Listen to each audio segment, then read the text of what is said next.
Guys, I know this is a stock video, but I hate to say I told you so. I bought some Cardano at its lowest point. I put this up on my YouTube video, and now Cardano is trending over $2.20 when we were buying it as little as $1.30. All right, enough with all those cryptocurrencies. Let's get back into those stocks that I'm going to be mentioning today that are the best stocks that you can buy and to add into your portfolio to get the most amount of growth. Let's go ahead.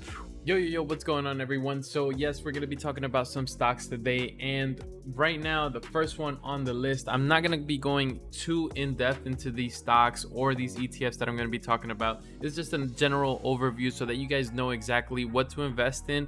I mean, this is just my personal opinion, and most of these are actually stocks that I own myself. And if you have any of them on your list that you think they should have been on this video, just make sure that you let me know down in the comment section below. I'm not going to bore you with any of the Apples, the Amazons, the Disneys, because we know that those companies are extremely great and they should be on somebody's portfolio. Some of the stocks that I'm mentioning today are actually a new addition to my portfolio, and I just wanted to make sure you guys know what I'm actually investing in. All right, let's go ahead and start the video. And the first one on the list is going to be Corsair Gaming.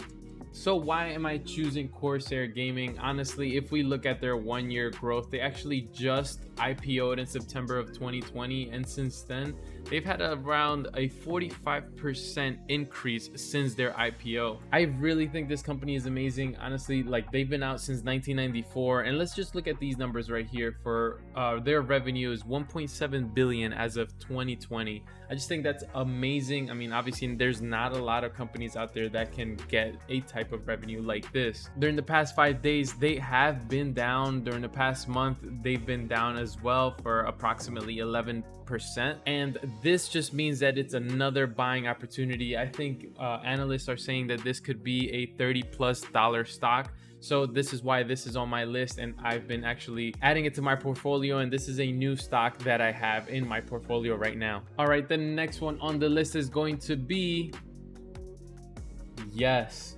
Robinhood. I know you might be thinking there's not a lot of good things that you can mention about this company, but honestly, I think of this company as a very strategic and also very intuitive company, just because they're able to market themselves to the average investor or the average person that is just beginning their investment journey, and they're just basically getting in there. This is a very user-friendly app. And honestly, I bought them at their IPO, which I think it was $38 that it was. Yeah, $38. And even from the time of IPO, you can see that it's been up 45%. I know this is not the best one, but honestly, I think Robinhood could do really well in the future if they get their act together. And the next one on the list is going to be Palantir. So the reason I actually added Palantir is because it's been a little bit on the downfall. If we look at the 6-month average, it's been down 10%.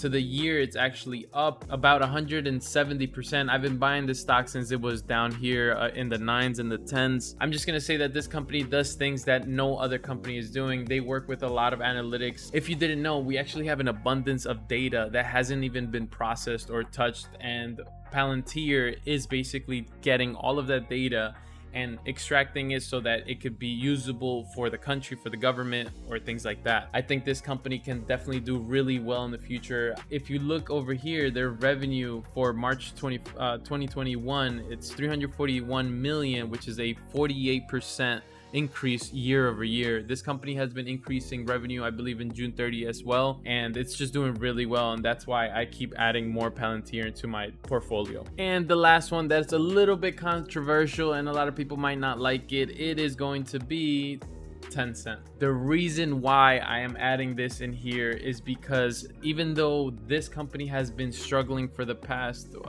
let's see, 6 months, a year actually, let's see, it's down approximately 8%, but it was all the way up here, almost at $100 per share in February. And if you don't know much about Tencent, I suggest that you look at my Tencent video. I actually break down Tencent a lot, and they own so many things. It's not even funny. Like, if you guys know Fortnite, yes, they own basically Fortnite. They own Epic Games, which Epic Games makes Fortnite. They own WeChat, which is one of the most used communication apps in China, and it's a very good app. I know they use it a lot here in New York City and in New Jersey as well. So yeah, Tencent, I'm leaving it here just because of that growth potential that it has. They own so many things. Honestly, just look at the video. You'll see exactly why I'm saying that it might be a really good company. But just once again, you just have to have that in the back of your head that they are not a company that is audited by the SEC, which is the Securities Exchange Commission. Their financial statements might be corrupt. Nobody really knows that, but that could just be an example of why a lot of people might not invest too much into these Chinese companies.